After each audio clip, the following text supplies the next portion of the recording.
ಎಣಿಸಲಾರದಷ್ಟು ರಹಸ್ಯಗಳನ್ನು ತನ್ನ ಒಡಲಲ್ಲಿ ಇರಿಸಿಕೊಂಡಿರುವ ಈ ಭೂಮಂಡಲದಲ್ಲಿ ಏನ್ ಬೇಕಾದರೂ ನಡೆಯಬಹುದು. ಇಂತಹ ಮಾತುಗಳಿಗೆ ಕರ್ನಾಟಕದಲ್ಲಿನ ಆ ಒಂದು ರುದ್ರ ಭೂಮಿಯಲ್ಲಿ ಎದುರಾಗುತ್ತಿರುವಂತಹ ಊಹೆಗೂ ನಿಲುಕದ ಚಕಿತಗಳೇ ಸಾಕ್ಷಿಯಾಗಿವೆ. ಅಂತಹ ಕುತೂಹಲಕಾರಿ ಸಾಕ್ಷಿಗಳೇ ನಮ್ಮ ಇಂದಿನ ಹೀಗೂ ಉಂಟೆ. ಕರ್ನಾಟಕದಲ್ಲಿನ ಆ ಒಂದು ರುದ್ರ ಭೂಮಿಯಲ್ಲಿ ಎದುರಾಗುತ್ತಿರುವಂತಹ ಚಕಿತಗಳೇನು, ಕುತೂಹಲಗಳೇನು? ಕೊರೋನಾದಿಂದಾಗಿ 2020ನೇ ಇಸವಿಯ ಜೀವನದಲ್ಲಿ ಎಂದಿಗೂ ಮರೆಯಲಾರದಂತಹ ವರ್ಷವಾಗಿದೆ.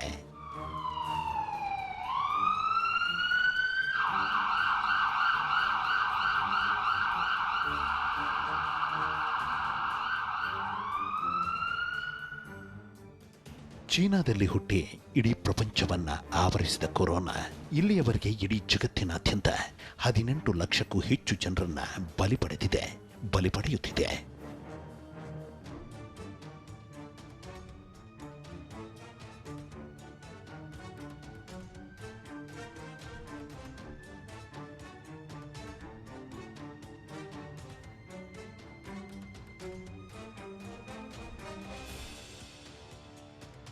ಇನ್ನು ಭಾರತ ದೇಶದಲ್ಲಿ ಇಲ್ಲಿಯವರೆಗೆ 1,49,000ಕ್ಕೂ ಹೆಚ್ಚು ಜನರನ್ನ ಕೊರೋನಾ ಬಲಿ ಪಡೆಯುತ್ತಿದೆ.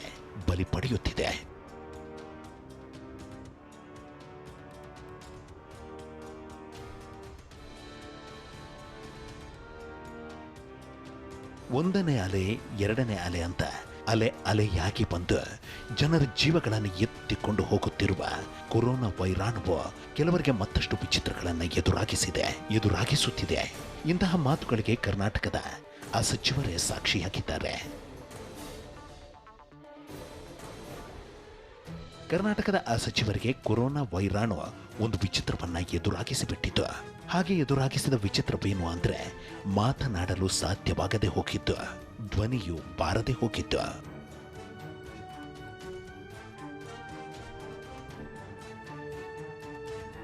ಕೊರೋನಾ ಆವರಿಸಿದ ನಂತರ 1 ತಿಂಗಳ ಕಾಲ ಮಾತನಾಡಲು ಧ್ವನಿ ಬಾರದಂತಹ ಕರ್ನಾಟಕದ ಆ ಸಚಿವರಾದರೂ ಯಾರು ಅಂದ್ರೆ ಮಹಿಳಾ ಮತ್ತು ಮಕ್ಕಳ ಕಲ್ಯಾಣ ಇಲಾಖೆ ಸಚಿವರಾದ ಶಶಿಕಲಾ ಅಣ್ಣಾಸಾಹೇಬ್ ಜೊಲ್ಲೆ.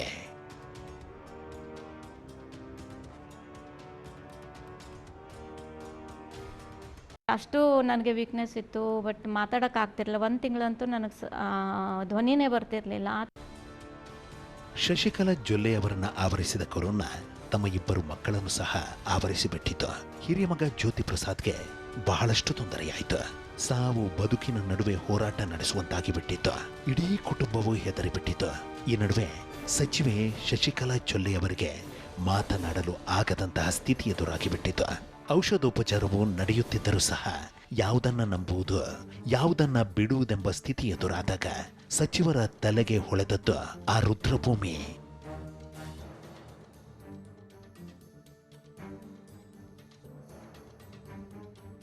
ಆ ರುದ್ರಭೂಮಿಯನ್ನ ನೆನೆದುಕೊಂಡು ದಯವಿಟ್ಟು ನಮ್ಮನ್ನ ಸಂಕಷ್ಟದಿಂದ ಪಾರು ಮಾಡಿರಿ, ನಾವು ಬಂದು ಹೋಗುತ್ತೇವೆಂದು ಮನಸ್ಸಿನಲ್ಲಿ ಅಂದುಕೊಂಡ ನಂತರ ಒಂದು ಅಚ್ಚರಿ ಎದುರಾಯಿತು.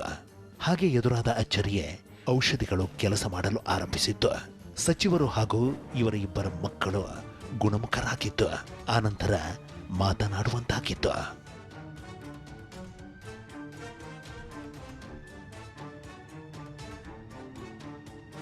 ನನ್ನ ಜ್ಯೋತಿ ಪ್ರಸಾದ್ನಿಗೆ ಮತ್ತೆ ಜ್ವರ ಕಾಣಿಸ್ಕೊಂಡು ಅವನಿಗೂ ಭಾಳ ತೊಂದರೆ ಆಯಿತು.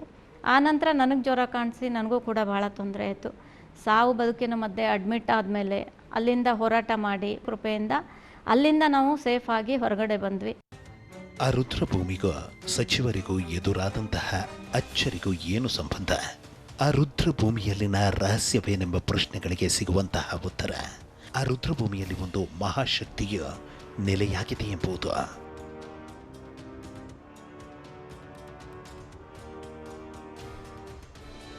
ಆ ರುದ್ರಭೂಮಿಯಲ್ಲಿ ನೆಲೆಯಾಗಿರುವ ಶಕ್ತಿಯಿಂದ ನನ್ನ ಜೀವನದಲ್ಲಿ ಬಹಳಷ್ಟು ಅಚ್ಚರಿಗಳು ನಡೆಯುತ್ತಿವೆ.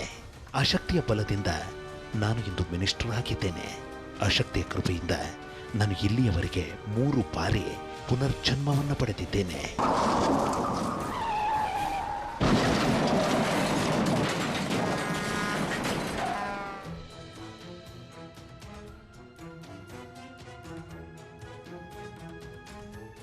ನನ್ನ ಜೀವನದಲ್ಲಿ ನಾನು 3 ಬಾರಿ ಪುನರ್ಜನ್ಮ ಪಡೆದಿದ್ದೀನಿ. ಮೊದಲು 2001ರಲ್ಲಿ ನಾನು ಸಂಸ್ಥೆ ಮುಖಾಂತರ ಸಮಾಜ ಸೇವೆ ಪ್ರಾರಂಭ ಮಾಡಿದಾಗ ಬ್ರುಸಿಲೋಸಿಸ್ ಅಂತಕ್ಕಂಥ ಒಂದು ಡಿಸೀಸ್ ನನಗಾಗಿತ್ತು. ಅದು ಕೂಡ ಬಹಳ ತೊಂದರೆ ಆಗಿ ಅಲ್ಲಿಂದ 2 ತಿಂಗಳು ಹಾಸ್ಪಿಟಲೈಸೇಷನ್ ಆಗಿ ಅಲ್ಲಿಂದ ದೇವ್ರ ದಯೆಯಿಂದ ಹೊರಗೆ ಬಂದೆ. ಎರಡನೇದು 2012ರಲ್ಲಿ ನಾನು ಬೀದರ್ನಿಂದ ಮರಳಿ ನಮ್ಮ ಎಕ್ಸಾಂಬಾಗ್ ಬರಬೇಕಾದ್ರೆ ಶಿಂದಗಿ ಹತ್ರ ಒಂದು ದೊಡ್ಡ ಪ್ರಮಾಣದ ಆಕ್ಸಿಡೆಂಟ್ ಆಗಿ ಅದರಲ್ಲೂ ಕೂಡ ಸಾವನ್ನು ಗೆದ್ದು ಮರಳಿ ಬಂದಿದ್ದೀನಿ. 3ನೇ ಕತ್ತು ಭಾಳ ಇಂಪಾರ್ಟೆಂಟ್ ಇರ್ತದೆ. ಕುತ್ತು 2 ಕುತ್ತು ನಾವು ಪಾರಾಗ್ಬೋದು, ಅದರ 3ನೇದು ಭಾಳ ಡೇಂಜರಸ್ ಅಂತ ಎಲ್ಲರೂ ಹೇಳ್ತಾರೆ. 3ನೇದು ಈ ಕರೋನಾ ಸಂದರ್ಭದಲ್ಲಿ ನನಗೆ ಅನುಭವ ಆಗಿರೋದು. ಅಲ್ಲಿಂದನೂ ನಾನು ಹೊರಗಡೆ ಬಂದಿದ್ದೀನಿ ಅಂದರೆ ಇಚ್ಛೆ ಇರಬೇಕು. ಇವರ ಜೀವನದಲ್ಲೇ ಅಚ್ಚರಿಗಳನ್ನ ಅದ್ಭುತಗಳನ್ನ ಎದುರಾಗಿಸಿರುವ, ಇವರ ಯಶಸ್ಸಿಗೆ ಕಾರಣವಾಗಿರುವ ಆ ಶಕ್ತಿಯು ಆ ಓರ್ವರ ಮೂಲಕ ಬೇರೊಂದು ತಾಣದಿಂದ ರುದ್ರಭೂಮಿಯನ್ನ ಸೇರಿದೆ.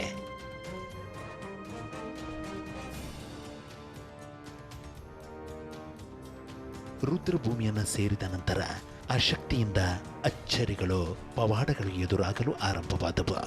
ದಿನದಿಂದ ದಿನಕ್ಕೆ ಭಕ್ತರು ಹೆಚ್ಚಿದ್ರು. ರುದ್ರಭೂಮಿಯಲ್ಲಿ ನೆಲೆಯಾಗಿರುವ ಶಕ್ತಿಯಿಂದ ಊಹೆಗೂ ಮೀರಿದ್ದು ನಡೆದಿದೆ, ನಡೆಯುತ್ತಿದೆ. ಅದೊಂದು ಮುದ್ದಾದ ಕುಟುಂಬ. ಪತಿ ಪತ್ನಿ, 2 ಮಕ್ಕಳು. ಪತಿ ಸಾಫ್ಟ್ವೇರ್ ಇಂಜಿನಿಯರ್, ಕೈ ತುಂಬ ಸಂಬಳ. ಅಂತಹ ಕುಟುಂಬದಲ್ಲಿ ಒಂದು ವಿಚಿತ್ರ ಎದುರಾಯಿತು. ಹಾಗೆ ಎದುರಾದ ವಿಚಿತ್ರವೇ ಮಡದಿಯು ವಿಭಿನ್ನವಾಗಿ ವರ್ತಿಸಲು ಆರಂಭಿಸಿತು. ನನ್ನದು ಈ ಮನೆಯಲ್ಲ, ನನ್ನದು ಈ ಊರಲ್ಲ ಅಂತ ಹೇಳಲು ನಿಂತದ್ದು. ಪತಿ ಪತ್ನಿಯನ್ನ ಹಿಡಿದು ದೊಡ್ಡ ದೊಡ್ಡ ಮಾನಸಿಕ ಆಸ್ಪತ್ರೆಗಳಿಗೆ ಹೋದರೂ ಸಹ ವಿಚಿತ್ರ ಸಮಸ್ಯೆ ದೂರಾಗಲಿಲ್ಲ. ಅಂತಹ ಸ್ಥಿತಿಯಲ್ಲಿ ಓರ್ವರು ಒಂದು ಸಲಹೆಯನ್ನ ನೀಡಿದ್ರು. ಆ ಸಲಹೆಯೇ ಆ ರುದ್ರಭೂಮಿಯಲ್ಲಿ ನೆಲೆಯಾಗಿರುವ ಆ ಶಕ್ತಿ.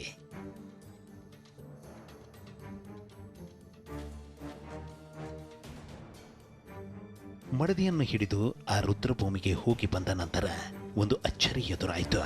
ಹಾಗೆ ಎದುರಾದ ಅಚ್ಚರಿಯೇ ಆವರಿಸಿದ್ದ ಪ್ರೇತ ಸಮಸ್ಯೆಯು ಆಶ್ಚರ್ಯಕಾರಿ ರೀತಿಯಲ್ಲಿ ನಿವಾರಣೆಯಾಗಿ ಬಿಟ್ಟಿದ್ದು.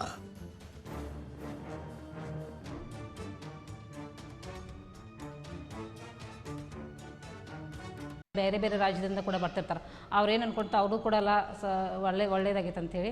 ಯಾಕಂದರೆ ಇಲ್ಲಿ ಸಾಕಷ್ಟು ಜನ ಇಲ್ಲಿ ಕೂಡ ಯಾರ ಮೈಯಲ್ಲಿ ದೆವ್ವದು ಹೊಕ್ಕಿರ್ತದಲ್ಲ, ಗಾಳಿಯಾಗಿರ್ತದಲ್ಲ, ಅದು ಸೂರ್ಯದ ಕೂಡ ಇಲ್ಲಿ ಬಂದರೆ ಅವರು ಕೂಡ ಅಲ್ಲಿ ಕಡಿಮೆ ಆಗ್ತೈತಿ. ಮತ್ತೊಂದು ಅಚ್ಚರಿಯು ಆ ರುದ್ರಭೂಮಿಯಲ್ಲಿ ಎದುರಾಗುತ್ತಿದೆ. ಹಾಗೆ ಎದುರಾಗುತ್ತಿರುವ ಅಚ್ಚರಿಯೇ ರುದ್ರಭೂಮಿಯಲ್ಲಿನ ಶಕ್ತಿಯನ್ನು ನಂಬಿ ನಡೆಯಲು ಆರಂಭಿಸಿದ ಸಹಸ್ರಾರು ಬಡ ಜನರು ಇಂದು ಸಿರಿವಂತರಾಗಿರುವುದು.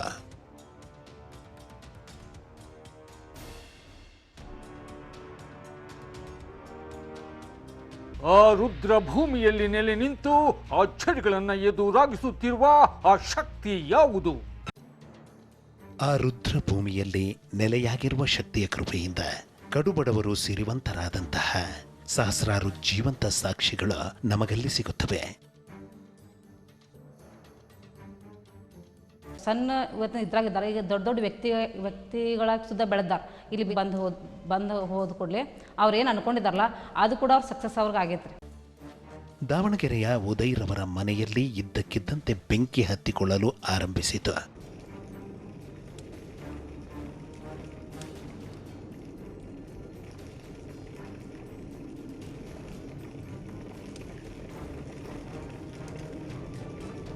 ಮೊದಲನೇ ಬಾರಿ ಬೆಂಕಿ ಹತ್ತಿಕೊಂಡಾಗ ಅದರ ಬಗ್ಗೆ ಅಷ್ಟಾಗಿ ತಲೆ ಕೆಡಿಸಿಕೊಳ್ಳಲಿಲ್ಲ.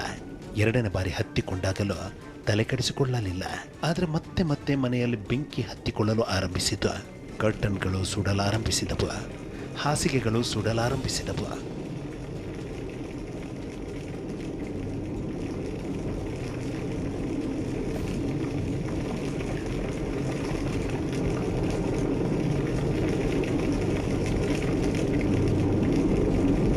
ಯಾವ ಕಾರಣಕ್ಕಾಗಿ ಬೆಂಕಿ ಹತ್ತಿಕೊಳ್ಳುತ್ತಿದೆ ಎಂಬುದರ ಬಗ್ಗೆ ತಿಳಿಯದಂತಾಯಿತು. ಆನಂತರ ಆ ಒಂದು ಮಂದಿರದ ಸ್ವಾಮಿಗಳು ಅದಕ್ಕೆ ಕಾರಣವನ್ನ ಹುಡುಕಿದ್ರು. ಹಾಗೆ ಸಿಕ್ಕಂತಹ ಕಾರಣವೇ ರಕ್ತ ಸಂಬಂಧಿಗಳು ಭಾನಾಮತಿ ಪ್ರಯೋಗ ಮಾಡಿರುವುದು.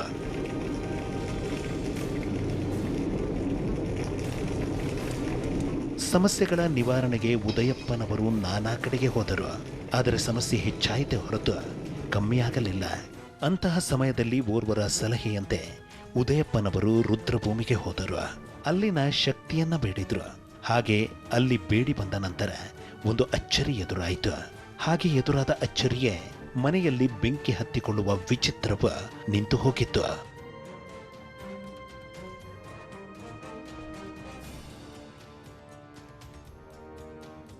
ಇಲ್ಲಿ ಯಾರೋ ಮಾಟ ಮಂತ್ರದಿಂದ ಕೂಡ ಮಾಡಿರ್ತಾರೆ, ಕೆಲವೊಂದು ಭಾಳ ಕುಗ್ಗಿ ಹೋಗಿರ್ತಾರೋ ಅವ್ರು ಕೂಡ ಇಲ್ಲಿ ಬಂದು ಹಿಡ್ಕೊಂಡು ಮಾಡಿದ ಕೂಡಲೇ ಅವ್ರು ಕೂಡ ಒಳ್ಳೆಯದಾಗೈತೆ. ಕೆಲ ದಶಕಗಳ ಹಿಂದೆ ತಂಗಿಯ ಮದುವೆಗಾಗಿ ಲೋನ್ ಪಡೆಯಲು ಮುಂದಾದ ಆ ಓರ್ವರು ಬಹಳಷ್ಟು ಸಮಸ್ಯೆಯನ್ನು ಎದುರಿಸಬೇಕಾಯಿತು. ಆ ಲೋನ್ ಮೊತ್ತವು 3,000 ರೂಪಾಯಿಗಳಾಗಿದ್ದವು. ಬ್ಯಾಂಕ್ಗೆ ಅಲೆದು ಅಲೆದು ಸುಸ್ತಾದ ಆ ಓರ್ವರಾದರೂ ಯಾರು ಅಂದ್ರೆ ಸಂಸದರಾಗಿರುವ ಅಣ್ಣಾ ಸಾಹೇಬ್ ಶಂಕರ್ ಜೊಲ್ಲೆ.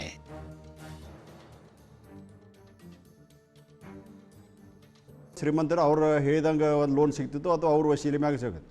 ಯಾಕಂದ್ರೆ ಇನ್ನೂ ಕೂಡ ನಮ್ಮ ಇಬ್ಬರು ತಂಗಿ ಮದುವೆ ಆಗಬೇಕಿತ್ತು. ಅವಾಗ ಆ ಮದುವೆಗೋಸ್ಕರ ನಾವು ಬರೀ ನನ್ನ ಹೆಸರಲ್ಲೇ ಮತ್ತು ನನ್ನ ತಮ್ಮನ ಹೆಸರಲ್ಲೇ 3,000 ಸಾಲ ತೊಗೊಳಕ್ಕೆ ಸುಮಾರು ಒಂದು 2-3 ತಿಂಗಳು ಬ್ಯಾಂಕ್ ಅಥವಾ ಬ್ಯಾಂಕ್ ಮ್ಯಾನೇಜರಿಗೆ ಅಳೆದಾಡಿರ್ಬೋದು. ಅಂಥ ಪರಿಸ್ಥಿತಿಯಲ್ಲಿ 3,000 ಸಾಲದ ಅಂದರೆ ಅವಾಗ ಅಷ್ಟೇ ಕಾಸ್ಟ್ ಅಷ್ಟೇ ಇತ್ತು. ಅಷ್ಟರಲ್ಲಿ ನಮ್ಮ 3,000 ಖರ್ಚಾಯಿತು, 3,000 ಬೇರೆ ಅಷ್ಟರಲ್ಲಿ ಮದುವೆ ಆಗಿತ್ತು. ಆ ಮದುವೆಯನ್ನು ಮಾಡಿದ ನಂತರ ಬ್ಯಾಂಕಿಂಗ್ ಇಷ್ಟು ಕ್ಷೇತ್ರ ನಮ್ಗೆ ಅಡಚಣೆ ಆಗ್ಯದಲ್ಲಪ್ಪ, ಇಷ್ಟು ಅಡಚಣೆ ಜನರಿಗೆ ಯಾವ ಪ್ರಕಾರ ಆಗ್ಬೋದು ಅಂತ ನಾನು ವಿಚಾರ ಮಾಡಿದೆ. ಅಂದು ಸಾಮಾನ್ಯ ಜನರು ಲೋನ್ ಪಡೆಯಲು ಬಹಳಷ್ಟು ಕಷ್ಟಪಡಬೇಕಾಯಿತು. ಅಣ್ಣಾ ಸಾಹೇಬ್ ಶಂಕರ್ ಜೊಲ್ಲೆ ಹಾಗೂ ಹಲವರು ಸೇರಿ ಒಂದು ನಿರ್ಧಾರ ಮಾಡಿದ್ರು. ಆ ನಿರ್ಧಾರವೇ ಒಂದು ಕ್ರೆಡಿಟ್ ಕೋಆಪರೇಟಿವ್ ಸೊಸೈಟಿ ತೆರೆಯುವುದು. ಅಂತಹ ನಿರ್ಧಾರವನ್ನು ಮಾಡಿದ ನಂತರ ಇವರು ಮತ್ತು ಇವರ ತಂಡವು ಹೋಗಿದ್ದು ರುದ್ರಭೂಮಿಯಲ್ಲಿನ ಆ ಶಕ್ತಿಯ ಬಳಿಗೆ.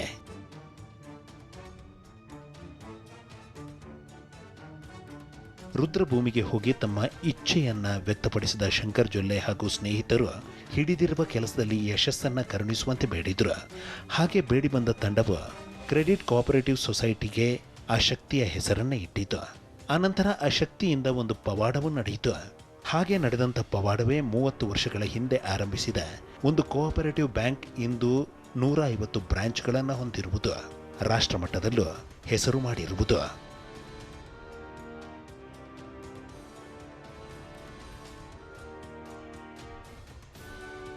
3 ಲಕ್ಷ ಶೇರ್ ಕ್ಯಾಪಿಟಲ್ದ ಪ್ರಾರಂಭ ಮಾಡಿದ್ದು ಇವತ್ತು 30ನೇ ವರ್ಷದಲ್ಲಿ ಪದಾರ್ಪಣೆ ಮಾಡ್ತಾಯಿದ್ದೀವಿ ನಾವು. ಹೇಳೋದಂದ್ರೆ ನಂಗೆ ಖುಷಿ ಅನಿಸ್ತದೆ. ಜನರು ಇಷ್ಟೊಂದು ವಿಶ್ವಾಸ ಇಟ್ಟು ಮಾಡಿದಾನೆ. ಒಂದು ಬ್ರ್ಯಾಂಚ್ದಿಂದ 153 ಬ್ರ್ಯಾಂಚ್ವರೆಗೆ ನಾವು ಮುಟ್ಟಿದ್ದೆವು. ಆದರೆ 30 ವರ್ಷದಲ್ಲಿ ಇವತ್ತು 2,500 ಕೋಟಿ ರೂಪಾಯಿ ಅಷ್ಟು ಡಿಪಾಸಿಟರ್ ಹೊಂದಿದೆ. ಲಕ್ಷಾಂತರ ಜನರ ಸಂಕಷ್ಟಗಳನ್ನ, ಕಾಯಿಲೆಗಳನ್ನ ನೀಗಿರುವ, ದಾರಿದ್ರ್ಯವನ್ನ ದೂರಾಗಿಸಿ ಇಚ್ಛೆಗಳನ್ನು ಈಡೇರಿಸಿರುವ ರುದ್ರಭೂಮಿಯಲ್ಲಿ ನೆಲೆಯಾಗಿರುವ ಆ ದೈವವಾದರೂ ಯಾವುದೆಂಬ ಪ್ರಶ್ನೆಗಳಿಗೆ ಉತ್ತರ ಶ್ರೀ ಬೀರೇಶ್ವರ ಸ್ವಾಮಿ.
ಲಕ್ಷಾಂತರ ಜನರ ಜೀವನದಲ್ಲಿ ಅಚ್ಚರಿಗಳನ್ನ, ಅದ್ಭುತಗಳನ್ನು ಎದುರಾಗಿಸಿರುವ ಶ್ರೀ ಬೀರೇಶ್ವರ ಸ್ವಾಮಿಯಿಂದ ನಡೆಯುತ್ತಿರುವಂತಹ ಪವಾಡಗಳಿಗೆ ಲೆಕ್ಕವಿಲ್ಲ. ಇಂತಹ ಮಾತುಗಳಿಗೆ ವರ್ಷದಿಂದ ವರ್ಷಕ್ಕೆ ಹೆಚ್ಚುತ್ತಿರುವ ಲಕ್ಷಾನುಲಕ್ಷ ಭಕ್ತರೇ ಸಾಕ್ಷಿ.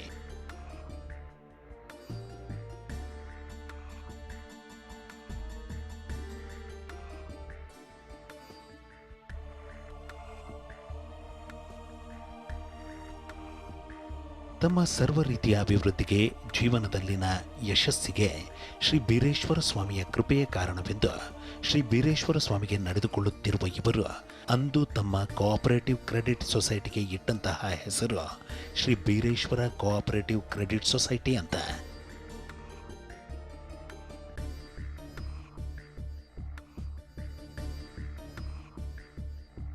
ಬೀರೇಶ್ವರ ಸಂಸ್ಥೆ ಇದೆ ಅಂತ ಕೂಡ ಇವತ್ತು ಅಣ್ಣಾ ಸಾಹೇಬ್ ಜಿಲ್ಲೆಯನ್ನು ನಾವು ನೋಡ್ತಾ ಇರ್ತೀವಿ ಮಾರ್ಕೆಟ್ನಲ್ಲಿ ಅಥವಾ ಇವತ್ತು ಈ ಒಂದು ಸಮಾಜದಲ್ಲಿ. ಬೀರೇಶ್ವರ ಇಲ್ಲಾದ್ರೆ ನನ್ನ ಹೆಸರು ಶೂನ್ಯ ಅಂತ ನನಗನ್ನಿಸ್ತದೆ. ತಮ್ಮ ಇಚ್ಛೆಗಳನ್ನು ಈಡೇರಿಸಿಕೊಳ್ಳಲು, ತಮ್ಮ ಕಷ್ಟಗಳನ್ನು ಪರಿಹರಿಸಿಕೊಳ್ಳಲು ಇಲ್ಲಿ ಒಂದು ಪದ್ಧತಿ ಇದೆ. ಆ ಪದ್ಧತಿಯ ಜಾತ್ರೆಯ ಸಮಯದಲ್ಲಿ ಮಂದಿರದ ಮುಂಭಾಗದಲ್ಲಿರುವ ಕಲ್ಲಿನ ಗೋಡೆಗೆ ತೆಂಗಿನಕಾಯಿಗಳನ್ನು ಹೊಡೆಯುವುದು. ಕೆಲವರು 50 ತೆಂಗಿನಕಾಯಿಗಳನ್ನು ಹೊಡೆಯುತ್ತೇನೆಂಬ ಹರಕೆ, ಕೆಲವರು 100, 200.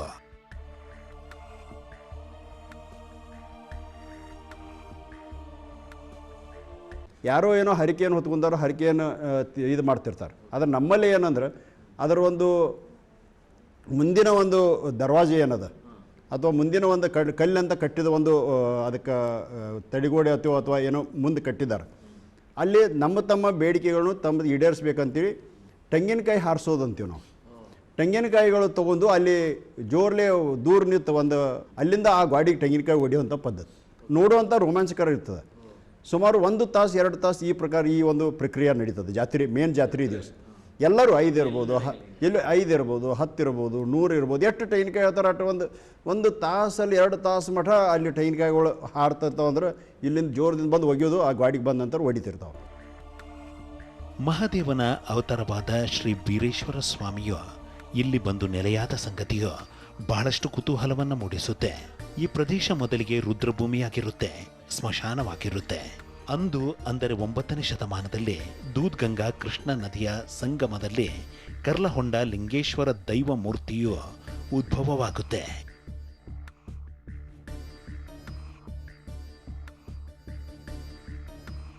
ಹತ್ತನೇ ಶತಮಾನದಲ್ಲಿ ಸಿದ್ಧಿಪುರುಷರಾದ ವಿಠ್ಠಲ ದೇವರು ಕರ್ಲಹೊಂಡ ಲಿಂಗೇಶ್ವರ ಸ್ವಾಮಿಯ ದರ್ಶನ ಮಾಡಿ ಹಿಂತಿರುಗುವ ಸಮಯದಲ್ಲಿ ಅವರ ಕೊರಳಲ್ಲಿ ಲಿಂಗ ರೂಪವಾಗಿ ಬೀರದೇವರು ಕೂರುತ್ತಾರೆ. ವಿಠ್ಠಲ ದೇವರು ಈ ಮಾರ್ಗವಾಗಿ ಹೋಗುವಾಗ ಇಲ್ಲಿದ್ದ ಸ್ಮಶಾನದಲ್ಲಿ ಎಡವಿದಾಗ ಕೊರಳಲ್ಲಿದ್ದ ಲಿಂಗವು ಭೂಸ್ಪರ್ಶ ಮಾಡುತ್ತೆ. ಹಾಗೆ ಇಲ್ಲಿ ಭೂಸ್ಪರ್ಶವಾದ ಬೀರದೇವರು ಬೀರಲಿಂಗೇಶ್ವರ ಸ್ವಾಮಿಯಾಗಿ ಉದ್ಭವವಾಗುತ್ತಾರೆ, ಇಲ್ಲೇ ನೆಲೆಯೂರುತ್ತಾರೆ.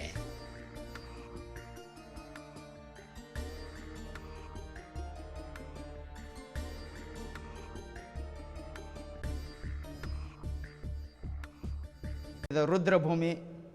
ಈ ರುದ್ರಭೂಮಿದಲ್ಲಿ ಬಂದು ಆ ವಿಠ್ಠಲ ದೇವರ ಎಡವಿದ ಆ ವಿಠ್ಠಲ ದೇವರ ಕೊಳ್ಳಾಗಿರ್ತಕ್ಕಂಥ ಲಿಂಗ ಈ ಜಾಗಕ್ಕೆ ತಾಗಿತು. ಅದ ಲಿಂಗ ಬೀರಲಿಂಗೇಶ್ವರ ಅಂತೇಳಿ ಉದ್ಭವ ಅದ. ಇದಕ್ಕೆ ರವಿವಾರ, ಅಮಾವಾಸ್ಯೆ, ಮುಂದೆ ಗುರುವಾರ ಸಾಕಷ್ಟು ಭಕ್ತರು ಕೋಲ್ಹಾಪುರ ಜಿಲ್ಲೆ, ಬಿಜಾಪುರ ಜಿಲ್ಲೆ, ಮುಂದೆ ಬಳ್ಳಾರಿ ಜಿಲ್ಲೆ, ಧಾರವಾಡ ಜಿಲ್ಲೆ, ಬೆಳಗಾವಿ ಜಿಲ್ಲೆ, ಇಂಥ ಜಿಲ್ಲಾದ ಮಂದಿ ಇಲ್ಲಿ ಅಮಾವಾಸ್ಯೆಗೆ ಪ್ರತಿ ಅಮಾವಾಸ್ಯೆಗೆ ಬರ್ತಾರೆ, ರವಿವಾರಕ್ಕೆ ಬರ್ತಾರೆ. ಅವರು ಬೇಡಿದಂಥ ಭಕ್ತಿ ಮೆಚ್ಚಿ ಬೀರದೇವರ ಅವ್ರಿಗೆ ಸಂತಾನ ಅಂದ್ರೆ ಸಂತಾನ ಕೊಡಿದಾನ, ಅಷ್ಟ ಐಶ್ವರ್ಯ ಅಂದ್ರೆ ಅಷ್ಟ ಐಶ್ವರ್ಯ ಕೊಡಿದಾನ. ವರ್ಷಾರಂಭದಲ್ಲಿ ಅಂದರೆ ಜನವರಿ ತಿಂಗಳಲ್ಲಿ ಇಲ್ಲಿ ದೊಡ್ಡ ಜಾತ್ರೆಯೂ ನಡೆಯುತ್ತೆ. ಇನ್ನು ಅಮಾವಾಸ್ಯೆಯ ದಿನಗಳಲ್ಲಿ ಭಾನುವಾರ ಹಾಗೂ ಗುರುವಾರದಂದು ಇಲ್ಲಿ ವಿಶೇಷವಾದ ಪೂಜೆಗಳನ್ನು ನೆರವೇರಿಸಲಾಗುತ್ತೆ. ಅಂತಹ ಸಮಯದಲ್ಲಿ ಜನರ ಸಮಸ್ಯೆಗಳ ನಿವಾರಣೆಗೆ ಇಲ್ಲಿ ವಿಶೇಷವಾದ ರೀತಿಯಲ್ಲಿ ಭವಿಷ್ಯವಾಣಿಯು ಹೊರಹೊಮ್ಮುತ್ತೆ, ಸಲಹೆಗಳು ಹೊರಹೊಮ್ಮುತ್ತವೆ. ಅಂತಹ ಸಲಹೆಗಳಿಂದ ಒಳಿತನ್ನು ಕಂಡಂತಹ ಲಕ್ಷಾಂತರ ಉದಾಹರಣೆಗಳು ನಮಗಿಲ್ಲಿ ಸಿಗುತ್ತವೆ.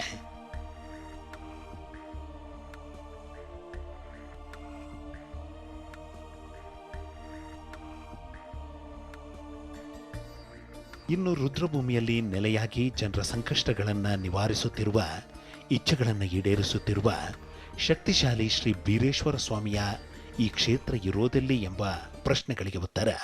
ಬೀರೇಶ್ವರ ಸ್ವಾಮಿಯ ಈ ಶಕ್ತಿ ತಾಣವು ಇರುವುದು ಬೆಳಗಾವಿ ಜಿಲ್ಲೆಯ ಚಿಕ್ಕೋಡಿ ತಾಲೂಕಿನ ಯಕ್ಸಾಂಬ ಗ್ರಾಮದಲ್ಲಿ.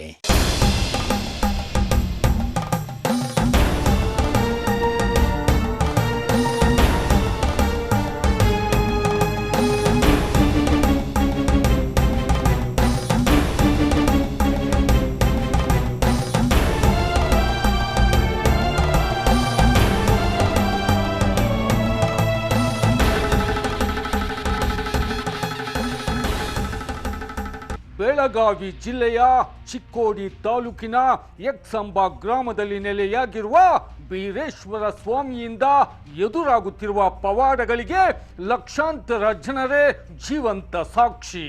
ಇಂತಹ ಹಲವು ಸಂಗತಿಗಳ ನಡುವೆ ನಮ್ಮನ್ನ ಕಾಡುವಂತಹ ಕಟ್ಟ ಕಡೆಯ ಪ್ರಶ್ನೆ ಹೀಗೂ ಉಂಟೆ.